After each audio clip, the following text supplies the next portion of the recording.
Всем привет! Меня зовут Диана, и я очень рада, что вы зашли на мой канал. И сегодня я бы хотела поговорить с вами о различиях аргентинских и российских школ. В чем отличие Аргентины, в чем отличие ее школ, и к чему нужно быть готовым, если вы переезжаете в Аргентину и поступаете в аргентинскую школу. Первый пункт. Почему я учусь 13 лет? На самом деле в аргентинской школе обучение длится 12 лет. 7 классов начальной школы и 5 классов старшей школы. Однако из-за того, что я приехала сюда, не окончив до конца 10 класс, меня попросили, скажем так, сесть на класс ниже. Еще и потому, что я плохо знала язык. Именно поэтому сейчас я учусь в 5 классе старшей школы. То есть нахожусь я в Аргентине уже ровно 2 года. Сегодня, 4 апреля, исполняется срок 2 года, как я нахожусь в Аргентине. И именно поэтому я решила снять это видео именно сегодня. Второй важный пункт, о котором вам нужно знать перед тем, как вообще пойти в школу в Аргентине. Что нужно для того, чтобы прийти в школу именно из канцелярии, что нужно надеть. На самом деле, очень важное отличие школы в Аргентине и в России в том, что в местных школах не нужна форма. Форма в Аргентине нужна только для младшеклассников, учеников самых младших классов, и то не во всех школах, и в частных школах, в старших классах форма не требуется вовсе, и все приходят в абсолютно свободной форме. Это могут быть шлепанцы, это могут быть шорты, футболка, толстовка и даже вот такая рубашка, как вот эта. Кто-то может прийти в платье, и всех все устраивает. Какого белого верха черного низа, ничего из этого нет. Это может быть вообще спортивки, это может быть пуховик, ты можешь сидеть на занятиях в пальто. И с одной стороны, да, это выглядит так, как будто просто с улицы пришли 20 разных человек из разных миров. Но с другой стороны, это очень удобно, комфортно, и никто не зацикливается на одежде, все как бы так концентрируются на учебе. И это правда плюс. Еще один пункт того, что сейчас, допустим, в Аргентину едут люди из стран, которые сейчас находятся в конфликте, либо стран, в которых сейчас, например, не очень хорошая обстановка. В большинстве случаев, не говорю, что это все. И поэтому для людей, как и для меня в целом, очень важна тема, например, того же национализма. Национализма в аргентинских школах практически нет. Это происходит не только из-за специфики школ, что они такие толерантные, что они такие, скажем так, принимающие и гостеприимные, извиняюсь за тавтологию, но и из-за специфики страны. Аргентина – это страна иммигрантов. И именно это делает, скажем так, ее более приятной для иммиграции из любой страны мира. И здесь даже если вы, допустим, из России, из Украины, всем просто без разницы. Конечно, всем будет очень интересно, как вы относитесь к конфликту, что вы думаете по этому поводу, как вы относитесь к президенту Аргентины, но это не будет подаваться в том смысле, что вы какой-то не такой, вы какой-то плохой. Единственное, лишь один раз я замечала немножко странное отношение к себе от аргентинцев. Это были такие дети, которые просто очень искали кого бы пообсуждать и нашли русских, которые просто не понимают, что про них говорят, и просто втихушку немножко обсуждали. А я тогда не знала испанского языка практически. Я выучила основные матерки, основные оскорбления, на всякий случай, вдруг меня там будут оскорблять. Спойлер, нет. Но все равно выучите на всякий случай все оскорбления, так вы будете очень крутые. Но это бывает. Такое бывает. Скажем так, это был единичный случай за все мои 2 года в школе. Как относится к русским в целом? На самом деле это довольно интересная и смешная тема, потому что к русским есть 2 отношения в школе. Во-первых, русских обожают. Русских обожают, потому что, конечно же, это какая-то экзотика, мы какая-то элита, можно сказать, потому что есть очень сильно, как бы все аргентинцы знают, что в российских школах программа сложнее, и им кажется, что за этот счет мы, конечно же, умнее и более эрудированы, что отчасти правда. Аргентинцы очень хотят узнать больше о русской культуре, о стране, о том, какие там люди, и поэтому очень-очень сильно тянутся к русскоязычным людям. Ну и к украинцам тоже, на самом деле. Но их тут не так много, скажем так, именно в школах, поэтому не могу сказать точно. Есть второе отношение к русским, их боятся, их реально боятся, потому что в Аргентине очень много, скажем так, очень много русских, они приезжают и поступают в школу, и они формируют, скажем так, свою небольшую компашку. Есть ребята, которые не хотят общаться с аргентинцами, они не хотят вникать в эту культуру, они, скажем так, переехали, допустим, просто чтобы переехать, не из большой любви к стране, и они ищут только русских для общения и не очень хорошо относятся к аргентинцам, и могут иногда, скажем так, затевать с ними конфликты, немного их, скажем так, не булить, но, скажем так, не очень хорошо к ним относиться, и поэтому некоторые пугливые аргентинцы могут немножко их пугаться, потому что им они кажутся холодными и агрессивными. Но, скажем так, это на самом деле тот самый славянский взгляд, очень, можно сказать, пугающий для аргентинцев, потому что они все такие очень дружелюбные. «Hola, ¿cómo estás? ¿Todo bien? Муа-муа». И когда ты смотришь на них вот так, ты проклинаешь всю их семью, всю их родословную до 5-го колена, их собаку, младшего брата. Именно так все для них и кажется. Еще один пункт, перейдя к, скажем так, аргентинской культуре, аргентинскому отношению. Они все очень-очень дружелюбные, очень неформальные. Как бы логично, да, что ученики между собой общаются на «ты», общаются очень открыто, общаются очень позитивно, но это происходит не только среди учеников. Здесь очень, как бы так, фамильярное, близкое отношение к учителям. То есть, например, если в российской школе тебя просто могут прибить, там, отправить к директору за то, что ты обратишься к учителю на «ты» и не встанешь во время урока, то тут ученики чуть более открытые, чуть более, скажем так, немножко наглые, в том плане, что они относятся, здесь к учителям относятся как к своим друзьям, как к своим приятелям, знакомым. Скажем так, можно обсудить все, что угодно, от того, там, как у вас день прошел, да, с кем вы встречаетесь, там, с кем ты встречаешься, учитель. И это сказывается, с одной стороны, это классно, что ты не чувствуешь какого-то давления от учителей, что ты чувствуешь себя комфортно, приятно, но с другой стороны, это дает какую-то свободу ученикам слишком большую, и они начинают наглеть, как я уже раньше сказала, срывать уроки, они начинают, скажем так, неуважительно относиться к учителю, к его предмету и мешать, как следствие, и всем остальным ребятам учиться, что грустно на самом деле. Также еще одно различие с русской школой – это наказание. Почему также аргентинские школьники более свободные, более такие, скажем так, расслабленные, это то, что здесь нет наказаний. То есть, например, представим, что вы начали как-то себя плохо, неправильно вести на уроке, вы начали разговаривать на уроке, вы начали мешать учителю, вы срываете уроки или что-то такое. Допустим, ведете себя неподобающе на уроке. Что сделают в России? В России сразу же позовут зауча, вас отправят к директору или просто выставят за дверь. Учитель также может на вас повысить голос, конечно, не крича, но повысить голос, конечно же, могут.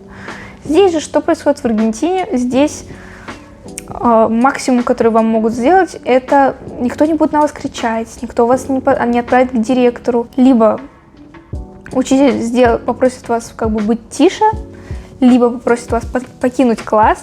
Практически не будет никакого наказания. Никто не будет вас трогать, если вы смотрите фильм на уроке, если вы общаетесь на уроке, если вы просто сидите в телефоне, практически вам за это ничего не будет. Почему? Потому что это не ответственность учителей. Еще один пункт различия, что все в аргентинской школе зависит только от тебя. Допустим, в российской школе есть, допустим, ЕГЭ и ОГЭ, то есть единый государственный экзамен и основной государственный экзамен. И от твоего результата зависит и, скажем так, репутация учителя и репутация школы. И учитель, и школа заинтересованы в том, чтобы ты сдал ЕГЭ и ОГЭ, чтобы ты сдал экзамены, чтобы ты не остался на второй год. Иначе, если ты не сдаешь, естественно, это будут вопросы к твоему классному руководителю, к твоим учителям, к школе, что как так, вы не выучили, вы не дали знания, почему ученик не знает ничего под конец школы, допустим. В Аргентине же нет итогового экзамена в школе. Да, есть промежуточные какие-то тесты, есть небольшие практические работы, но ни в конце года, ни в конце школы нет никаких тестов. То есть нечего проверять, не будут проверять ничего. Для учителей, скажем так, У них нет приоритета делать из вас образцового ученика, нет приоритета вложить в вас эти знания. Это должны делать вы. Это только ваше желание, ваша цель и ваша ответственность. Поэтому здесь очень часто дети остаются на второй год, и они заканчивают стройками, могут закончить школу кое-как и, допустим, до сих пор могут, допустим, лет в 20 ходить и заканчивать школу, потому что они никак не могут сдать эти предметы. И школа не несет за это никакой ответственности. Да, она дает тебе возможность сдать, но она не несет ответственность за результаты. Ты можешь бесконечно ходить, и они будут тебя принимать, пока ты не сдашь, потому что они не заинтересованы в том, чтобы ты сдал быстрее или сдал лучше. Им надо, чтобы ты просто в какой-то момент сдал, и все. Еще одно отличие между русской и аргентинской школой – это то, что в Аргентине есть пресепторы. Пресептор – это наставник. Это, скажем так, что-то типа завуча, который помогает ученикам, который, скажем так, ведет запись посещения, который решает какие-то ваши вопросы по поводу уроков, по поводу документации, по поводу вот этого всего. Это на самом деле очень удобно и классно, что есть такие люди, к которым ты можешь обратиться, несмотря на то, по какому предмету у тебя, допустим, вопрос или проблема с учителем, проблема с одноклассником. Они обычно сидят на вашем этаже в небольшой будочке, и, скажем так, к ним можно подойти в практически любое время и попросить у них помощи в чем-то. Это, мне кажется, очень классно, это очень прикольно. То есть, как бы так, они являются каким-то средним звеном между администрацией школы и учителями, и учениками. В Аргентине также есть классные руководители, но у них более ограничена функция. Они не присутствуют каждый день, каждый час с вами, они ведут вас в какой-то один предмет, и, допустим, им вы можете написать, если у вас есть какая-то проблема, но при этом они не обязываются решать эту самую проблему. Они могут вам помочь, иногда они просто скажут: сори, я не могу с этим помочь, или подойти к пресептору, или подойти к администрации. То есть, как бы так, у них чуть меньше ответственности за вас, как будто бы. Хотя, по факту, это же они, ваши классные руководители, что странно, но так оно и есть. И наше самое-самое-самое любимое – это разница в программе. Если вы учитесь в Аргентине, то вы, наверное, уже заметили то, что разница программы в России и Аргентине просто колоссальнейшая. Аргентина очень сильно отстает от России по программе, минимум где-то на 2 года. И проблема в том, что она не только отстает в информации, которая подается, но и в том, как она подается. Хорошо, давайте, например, в чем есть разница, например? Математика – самый главный камень преткновения, самая главная проблема Аргентины – это то, что математика у них отстает как минимум на 2, а может быть даже и на 3 года. При том, что, допустим, у них проходится алгебра и тригонометрия, при всем при этом геометрия проходится от силы пару уроков в месяц, а может быть даже в году.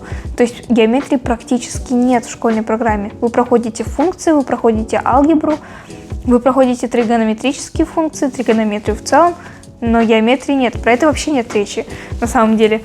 И я иногда, скажем так, немножко скучаю по временам, когда нам приносили листочек с равносторонним треугольником и просили доказать, что он равносторонний.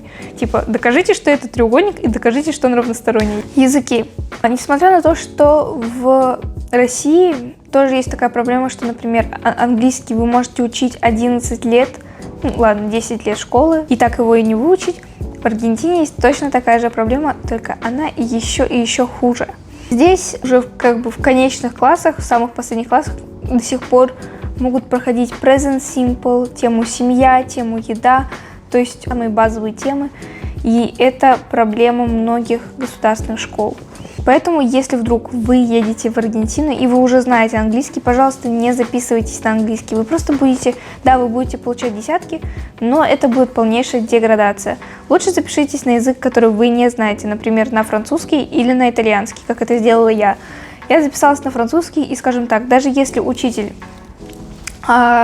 говорит с каким-то акцентом, говорит немножко неправильно, или, допустим, мы проходим какую-то базовую базу, мне это не так сильно бьет по ушам, как если бы это было с английским. Потому что на английском действительно слышно, как, допустим, учитель говорит с немецким акцентом, или учитель говорит с жесточайшим акцентом, или он не может вспомнить какое-то базовое слово, или вы проходите уже второй раз present simple. Это лучше не испытывать так свою психику. Даже если вы хотите легкие оценки, лучше сходите на другой предмет языка, вы все равно получите там хорошие оценки, потому что там проходят очень базовые концепты. И моя любимая тема – это физкультура.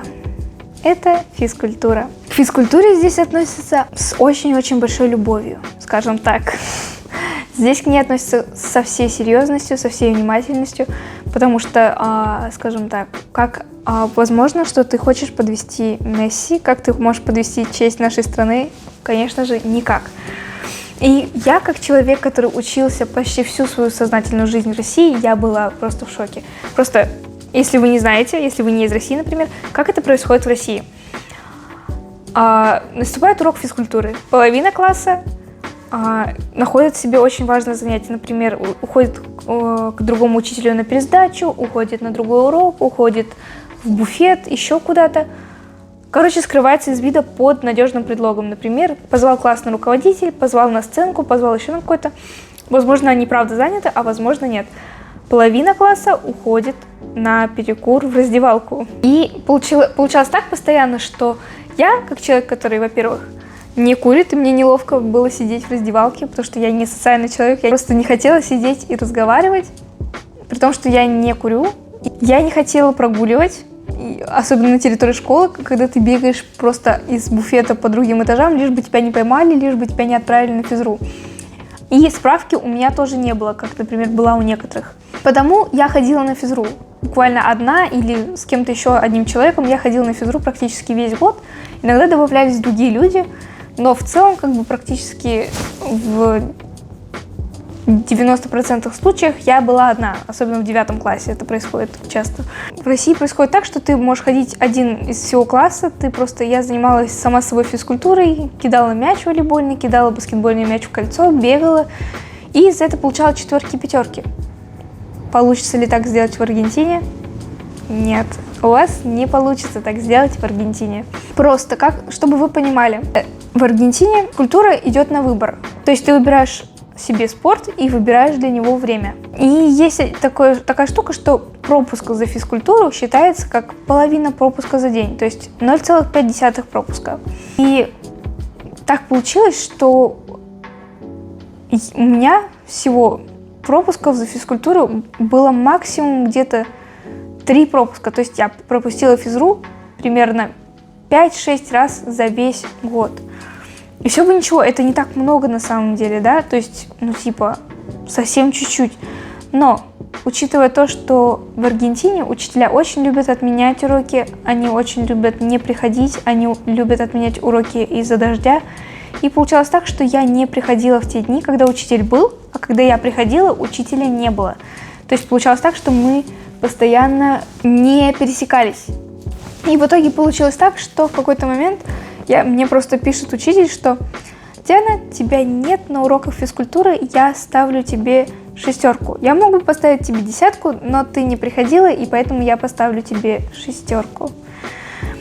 При этом это случилось тогда, когда я понимала, что я не ходила какое-то время на физкультуру, и я написала учителю с просьбой дать мне какую-то практическую работу, чтобы я ее сделала и сдала ему, чтобы он поставил мне нормальную оценку. После чего он как раз мне и написал о том, что нет, я не могу тебе дать практическую работу. Просто в следующем полугодии, пожалуйста, ходи на физкультуру, и я тебе поставлю 10. А в этом полугодии, потому что тебя несколько раз не было, я мог бы поставить тебе 10, но я ставлю тебе, что? Правильно, 6. И причем, что я была на физкультуре, я ходила, но какие-то разы меня не было, а в какие-то разы не было учителя. И так получалось, что как будто бы у меня очень много пропусков. Хотя по факту их было не больше 5-6 за весь год. Вот. И получается, за первое полугодие я получила 6. Окей, хорошо, скажете вы. Тогда можно во втором полугодии просто походить, получить 10, и у меня была бы, получается, 10 плюс 6 делить на 2. Это 8. У меня была бы 8, да, и вы правы. Но у меня начались проблемы со здоровьем. небольшие. Я чувствовала себя не очень хорошо, у меня кружилась голова, у меня перехватывало дыхание, я не могла никак отдышаться, у меня было какое-то жжение в груди, то есть не очень приятное самочувствие было. И я об этом сказала, я сказала, что у меня есть турна, то есть запись к врачу, но из-за того, что это Аргентина, с турна здесь очень сложно, то есть ты можешь ждать своей очереди к врачу очень много времени, очень долгое время. И так и было со мной, то есть у меня не было справки, что я не могу заниматься физкультурой, но и как бы так, я не хотела ходить на нее, потому что мне было не очень хорошо, я не могла заниматься в полную. А тем более, что это был баскетбол, и мы там были всего лишь с одним русским парнем, с русским мальчиком, и мы играли там вдвоем как бы весь урок, и это была очень большая интенсивность, потому что у нас не было замены, мы не играли по очереди, мы весь урок вдвоем играли. И получилось так, что да, в какой-то момент я перестала ходить, потому что я ждала свою очередь к врачу. И я практически ее дождалась, но в какой-то момент так произошло, что мой папа умирает, и, естественно, я пропускаю свою очередь к врачу, потому что я была тогда вообще ни в каком состоянии, я не хотела вообще никуда уходить. И в школу как бы я тоже не планировала ходить, на самом деле. Но так получилось, что да, надо ходить в школу, потому что хоть тебя здесь и пожалеют, там тебе скажут: хорошо, мы тебя понимаем, все хорошо, все будет хорошо, но все также ожидают, что ты будешь ходить в школу. И я ходила в нее, но через раз, потому что я была очень занята в похоронном бюро, я занималась переводом всего как бы так похоронного транспортировочного процесса, и поэтому я просто тупо не могла оставаться на физкультуру после школы. А физкультура происходит после основных уроков, то есть уже в обед, когда мне надо было уходить. Вот. И получается, эту ситуацию я как бы так объяснила учителю физкультуры, ну и в целом, я думаю, просто было понятно, потому что я об этой ситуации, моя мама написала в руководство школы, и вроде как все окей, все тебя понимают, там тебя поддерживают, но при этом все ожидают от тебя, то есть первая фраза, которую мне сказала, допустим, моя классная руководительница, была, что типа: я тебе очень соболезную, но, пожалуйста, не забрасывай учебу. Это было очень смешно на самом деле и очень тупо. Мы тебя жалеем, но, пожалуйста, учебу не забрасывай и на физкультуру тоже ходи. Вот примерно такого мнения, скорее всего, был мой физрук, когда он сказал мне, что за вторую четверть я тоже не аттестована. Почему? Потому что я недостаточно ходила.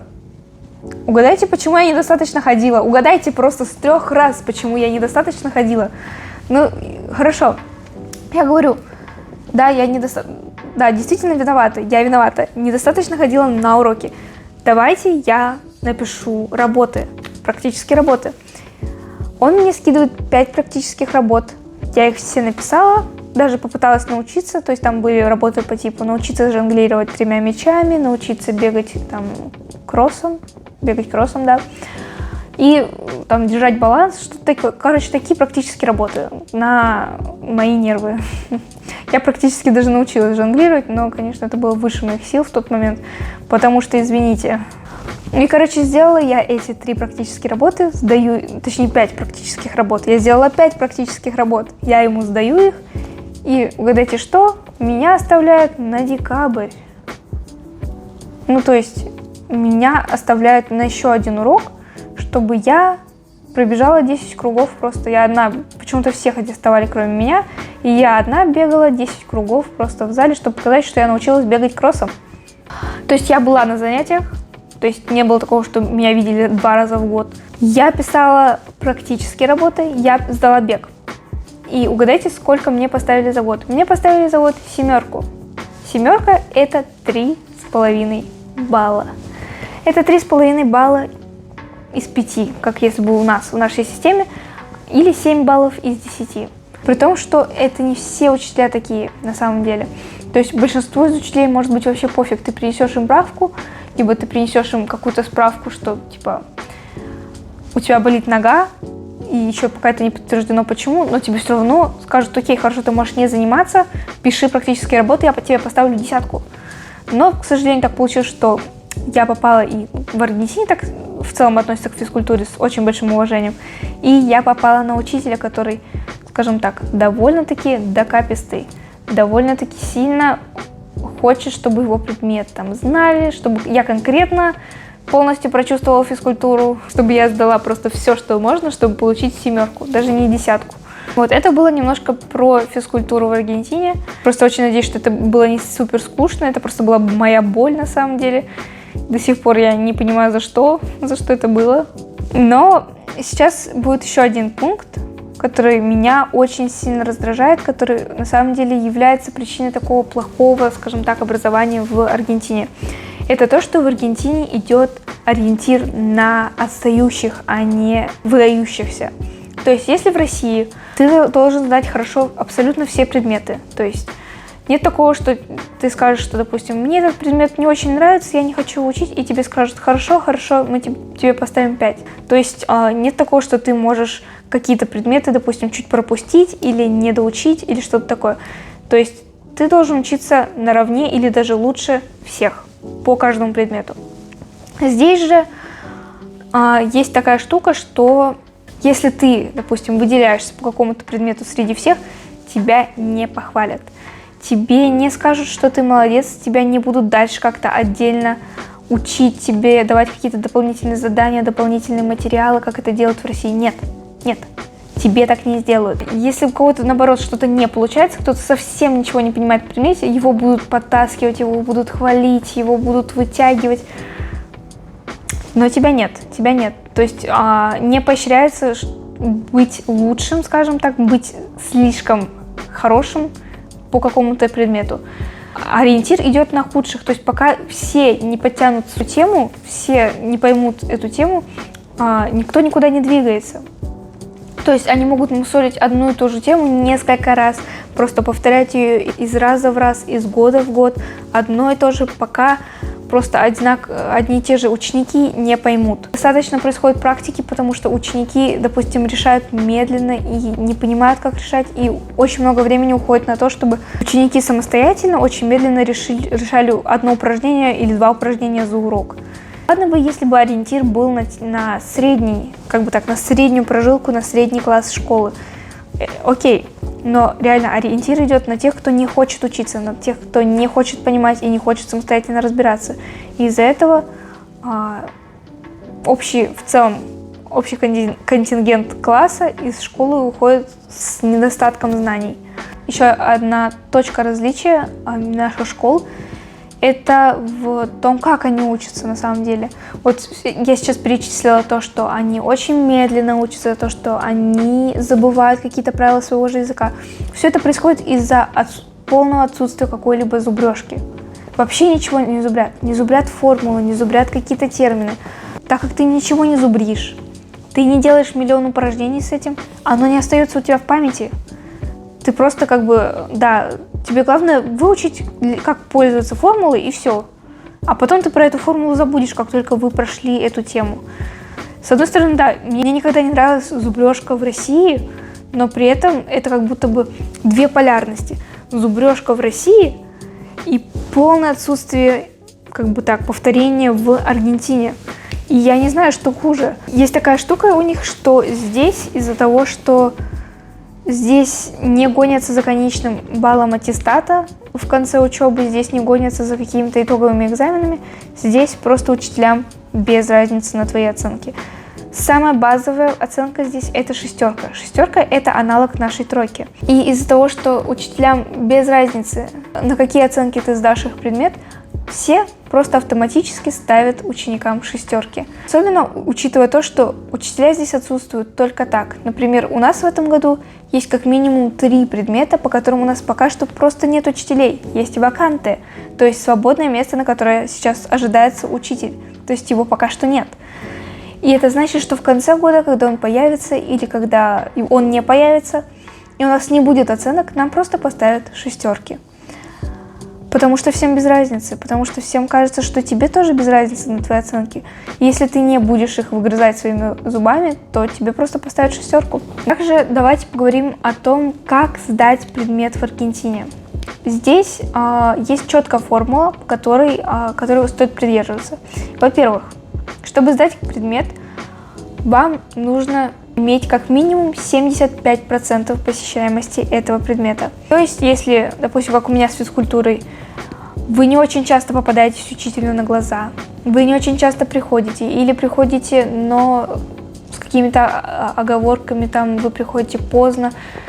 В общем, если учитель недостаточно часто вас видит, то он уже относится к вам более осторожно, он точно будет занижать вам баллы просто потому, что вас нет на уроках. Потом, очень важно вести карпету.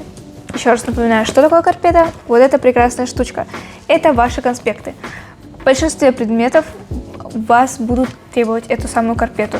То есть, допустим, если у вас не хватает баллов на контрольной, если вдруг ваш учитель не хочет делать контрольную, хочет проверить только ваши конспекты за год, вам обязательно нужно их иметь. У вас не будет этих самых конспектов, вам занизят балл, либо заставят писать еще одну контрольную, еще один экзамен. Не по всем предметам нужна эта карпета, но она очень и очень желательна. Иногда даже, кстати, вам будут разрешать использовать ваши записи как помощь на контрольной. Допустим, те же самые формулы, те же самые примеры решения уравнений и всего такого. То есть это, как бы так, вам же будет лучше, если у вас есть эта самая карпета. И очень важный тоже пункт – это делать абсолютно все задания. ТП называются. Trabajo práctico. То есть это, скажем так, что-то типа домашки, что-то типа прочитай текст и найди в нем ответ, что-то вот из этого разряда. То есть это очень легкие работы, в основном монотонные, просто ты должен читать, выписывать своими словами, но их все обязательно делать, потому что если у вас не будет какой-то из этих работ, вас просто оставят их доделать на декабрь, на февраль или просто снизят вам оценку. А если работа какая-то супер неважная, допустим, учитель говорит, что она не очень важна, но вы ее не сделали, вам могут занизить оценку просто за год. Типа, даже если работа не важна, лучше все-таки ее сделать и сдать, чем потом просто учитель будет считать, что вы ничего не делаете и по итогу занизит вам балл. Это просто так оно и есть, к сожалению. Вот, и это была, скажем так, формула, как вы должны сдавать предмет. Просто чтобы к вам невозможно было докопаться, как до меня. Точнее, до меня докопались на физкультуре, но на остальных предметах это было практически невозможно. То есть 75% посещаемости, как минимум, желательно больше. ТП, все trabajo práctico. То есть все домашки, все задания, все микрозадания лучше делать, желательно. Прям, они реально простые, они не занимают так много времени. Вы можете сделать их с чатом GPT, не советую, ваши мозги отупеют, но хоть как-то лучше их делать. И третье – это карпета, то есть иметь все конспекты, иметь все классные работы, домашние работы, чтобы просто жить свою лучшую жизнь, не тужить ни о чем. Если у вас есть карпета, то к вам сразу же автоматически меньше претензий. Телефоны. Как человек из России, который приехал в Аргентину практически без знания языка, скажем так, я знала язык, но это было в формате Duolingo. Duolingo плюс iChebnik. Если кто-то не знает, это не реклама, ни в коем случае. Это просто такая платформа для изучения испанского языка. Но этого было, скажем так, недостаточно без реальной практики, без реального опыта, слушания, например, того же языка. И поэтому даже по приезде не особо что-то понимала. То есть как бы я приехала, и оказалось, что как будто бы я слушаю абсолютно новый для меня язык. И, естественно, мне понадобился переводчик. И на самом деле в аргентинских школах телефоны запрещены по большей части. Они запрещены, но с небольшими оговорками. Из-за того, что в Аргентине нет учебников, у них нет собственных печатных материалов по предметам, они берут их, не знаю, из открытого доступа, из интернета, но, в общем, они у них в электронном формате. И из-за этого невозможно становится запретить ученикам использовать телефон, потому что для урока нужно открыть телефон и зайти в Classroom. Это приложение, куда учителя публикуют темы на урок, темы, допустим, ТП, всякие материалы, PDF и так далее. Получается так, что все равно телефоном вы пользуетесь, а особенно русскоязычные. Русскоязычным, особенно если вы только приехали, особенно если, допустим, вы в каких-то не старших классах, например, примария, начальная школа, то вам, скорее всего, разрешат использовать переводчик и очень активно. Единственный, чем старше вы по курсу, тем меньше вам будут разрешать пользоваться переводчиком.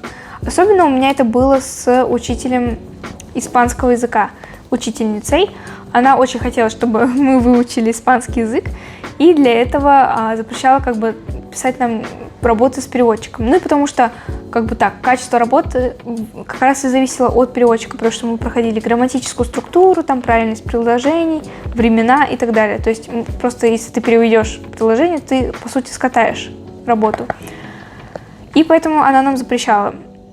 И за это я ей в какой-то степени благодарна, потому что это действительно помогает подучить язык, когда у тебя нет просто выбора, и ты пишешь, как умеешь на изучаемом языке. Еще один учитель был, которому я очень благодарна. Это был учитель экономики. Самый первый урок для меня в Аргентине – это был урок экономики. Поэтому с этим учителем мы сразу, скажем так, закинтились, закорешились. Он мне понравился, он был очень добренький. И, скажем так, он тоже захотел мне помочь. И для этого он сказал, что ты можешь пользоваться переводчиком, но при каждой домашней работе, пожалуйста, переводи текст на русский и выписывай все незнакомые тебе слова. И только потом, используя эти слова, пиши свой ответ на испанском. То есть, я выполняла чуть ли не тройную работу по переводу домашнего задания. Что было сложно, но на самом деле это тоже мне помогло. Вот это постоянное повторение одного и того же действительно помогло мне, скажем так, закрепить какие-то концепты, базовые слова в своей памяти. Хоть это и тупо, хоть это и ужасно муторно, хоть я и просто засыпала над этими работами, но «desarrollo» — это было одно из моих первых слов, которые я выучила в Аргентине, и за это я благодарна своему учителю экономики. Он довольно лояльный, классный чувак был. Я уже как аргентинка разговариваю, но он классный учитель, скажем так, и за это я ему благодарна. И просто, возможно, меня подкупило то, что в конце года, был мой первый год в Аргентине, естественно, и он просто подходит ко мне и говорит, Диан, ты классно учишься, ты хорошая ученица, я очень рада за тебя, что за этот год ты классно выучила испанский, ты добилась больших успехов, и просто я рада, что ты так продвинулась, и я поставлю тебе 10. Хотя у меня там по факту должна была быть 8 за год, но мне поставили 10. И так. Поэтому я очень хорошо и с теплом вспоминаю этого учителя, потому что, скажем так, он очень сильно за меня болел, очень сильно за меня радовался. И если этот учитель смотрите сейчас это видео, то я передаю вам привет и большое спасибо за это все. Многие учителя лояльно относятся к русским, лояльно и очень радуются за них, когда они учат язык. И это очень ценно на самом деле. Да, есть некоторые учителя, которые могут быть вредными и просто не давать из вредности использовать телефон русскоязычным людям. Но это происходит очень-очень редко, и в основном учителя относятся лояльно и позитивно к иностранцам и к тому, что вы используете переводчик. Но лично от меня совет, пожалуйста, не используйте переводчик слишком много. Да, он помогает не быть кринжовыми, нормально излагать свои мысли, но если вы не будете пробовать писать без него, вы не научитесь ни говорить, ни писать самостоятельно. Это очень большая ловушка, если вы постоянно будете на контрольных использовать переводчик. Постарайтесь в какой-то момент, например, даже если вы написали контрольную с переводчиком, попробуйте своими словами без переводчика. И так вы будете практиковаться, и чем больше вы будете писать, тем легче вам будет становиться. На самом деле это так. И на самом деле это все, что я хотела бы сегодня рассказать об отличиях аргентинской школы и российской школы, именно в плане образования. Но также, если, допустим, вы хотите что-то дополнить из этого, например, про внешний вид школ, про, допустим, внешний вид туалетов, про еду, про кружки, секции, там тоже есть очень много отличий. И, наверное, я на эти темы запишу уже более короткий ролик, чтобы было удобнее. И если вам все-таки интересно про вот эти более подробные аспекты, потому что на самом деле там есть что рассказать, то пишите в комментариях. Я очень буду ждать вопросов любых на любые темы, на тему Аргентины. Возможно, есть вопросы какие-то ко мне. Тоже буду очень рада ответить. И на самом деле хочу закончить это видео желанием всем хорошей учебы. У кого учеба только началась, например, как в Аргентине. У у кого учеба заканчивается. Желаю вам успешной сдачи экзаменов, чтобы вам попались самые наилегкие варианты. Если вы готовились, то у вас все получится. Вы сдадите на те баллы, которые вы хотите. Просто желаю вам мощной удачи, заряда позитива, здоровья, лояльных и классных учителей, любимых одноклассников, друзей. Всем пока-пока!